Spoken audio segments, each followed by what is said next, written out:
Unraveling the slang. What does buzzed up mean?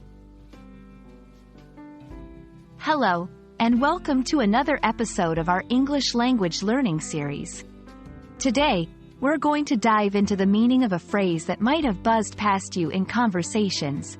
Buzzed up. It's a term you might hear in casual settings, and understanding it can give you a better grasp of English slang. So, let's get started and unlock the secrets of this expressive phrase. When someone says they're buzzed up, they are usually referring to a state where they have consumed alcohol but are not fully intoxicated. They're somewhere between being sober and being drunk. It's like the warm-up phase in the spectrum of alcohol consumption. However, this term can also be context-dependent. For instance, it could mean someone is very excited or energetic about something, as if they had an adrenaline rush. Understanding how to use the phrase, buzzed up, in conversation is crucial. It's typically used in a casual or informal setting. Here's how it can appear in dialogues. For slight intoxication, I'm feeling a bit buzzed up after those 2 beers.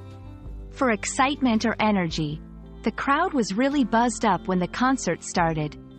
It's important to note that using buzzed up in a formal context is not appropriate. It's a phrase best reserved for social settings among friends or in narratives that call for a more laid-back tone. Slang like buzzed up can tell you a lot about a culture's social habits and attitudes towards activities like drinking. In many English-speaking countries, being buzzed up is often seen as a light-hearted state that is socially acceptable in various settings, like parties or get-togethers. Understanding the cultural nuances of such phrases can help English language learners navigate social situations more confidently and avoid misunderstandings. That's a wrap on the phrase, buzzed up. Now that you know what it means and how to use it, you'll be better prepared to understand and engage in English conversations that include this slang. Remember, language learning is a journey that includes picking up formal and informal expressions. I hope you found this video enlightening, and I look forward to bringing you more English language tips. Keep practicing, and see you next time.